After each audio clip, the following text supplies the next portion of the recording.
Welcome back. Today friends, in this lecture I will give you information about procalcitonin test. In this we will discuss what is procalcitonin test, what is mean by procalcitonin, and why, when to get tested, and who is at risk, and how it is used, and normal ranges. So first of all, what is procalcitonin test? Procalcitonin test helps to identify serious bacterial infections and also to distinguish between bacterial and non-bacterial conditions, and helpful to guide antibiotic treatment. So basically procalcitonin test will help to identify the serious bacterial infection, that the infection is bacterial or not. So it is linked to diagnose of sepsis. It will be very helpful, this test will be very helpful to diagnose sepsis. So basically procalcitonin test is related to the diagnosis of sepsis, and especially if patient is critically ill, then this test will be helpful to determine the risk of progressing to severe sepsis and septic shock. Now here I use two terms, sepsis and septic shock.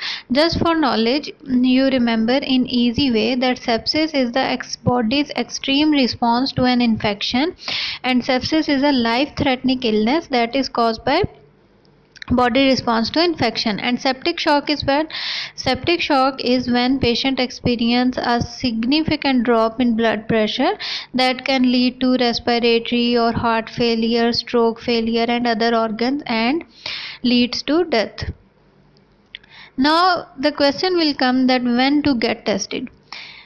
When patient is seriously ill and have sign and symptoms of sepsis, and also when practitioner or doctor want to determine whether antibiotics would be effective and intervals to monitor effectiveness of antibiotic treatment.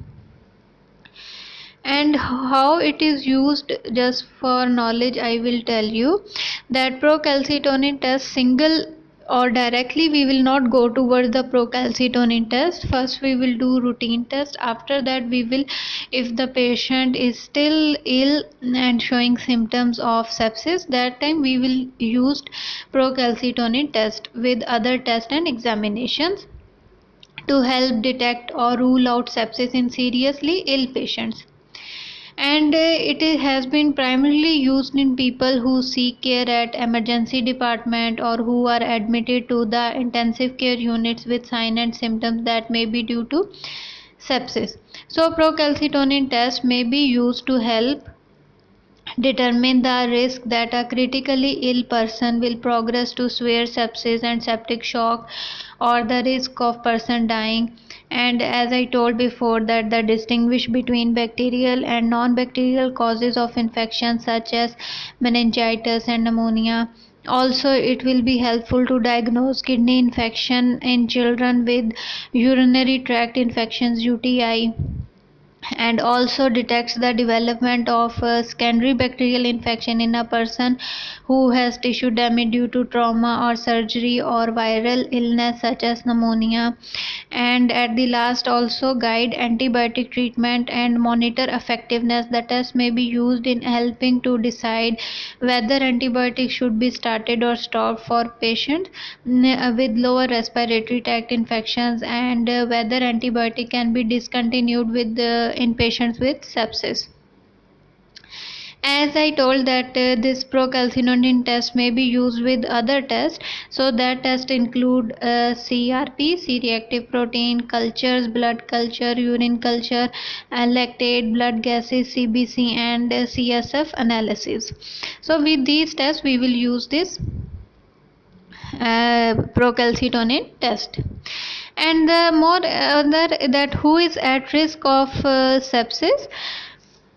Sepsis is more common in newborns, infants, and in the elderly patients with internal devices such as catheters, people with chronic conditions such as diabetes, and people with weak immune systems. So these people are always at the risk of sepsis. So now as I told, give you information about procalcitonin test. So what is actually procalcitonin? Procalcitonin is a protein by nature or by composition and that consists of 116 amino acids, is the peptide precursor of calcitonin. And as you know, calcitonin is what? Calcitonin is a hormone that is synthesized by the parafollicular C cells of thyroid, and function of calcitonin is involved in calcium homeostasis. So procalcitonin is the precursor of calcitonin and protein by nature, and procalcitonin is a substance that is produced by many type of cells in body, and especially often in response to bacterial infection, but also in response to tissue injury. Normal ranges, if we will see, normally procalcitonin is produced in very less quantity. Normal it is less than 0.15 nanogram per ml, and if the result is 0.10 to 0.49 nanogram per ml, still it means that minor or no significant inflammatory response. But if the result will come 0.50 to 1.99 nanogram per ml, then it means moderate risk of progression to severe systematic infections. And if result is more than 2.0 nanogram per ml, it indicates severe sepsis. So procalcitonin results are interpreted in conjunction with findings from clinical evaluations as well as other laboratory tests. So low level of procalcitonin in serious ill patients may indicate low risk of developing sepsis and progression to severe sepsis or septic shock, but do not exclude it. And low levels may indicate that person's symptoms are due to cause other than bacterial infections such as viral infections, and low level also indicates that a localized infection has not spread or become systemic or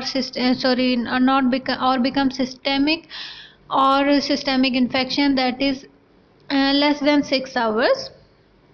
But high level indicates high probability of sepsis and also suggests high risk of progression to severe sepsis and septic shock. As I told, the high level is what? If more than 1.99 or above 0.50 to 1.99, and if more than 2.0, that will indicates that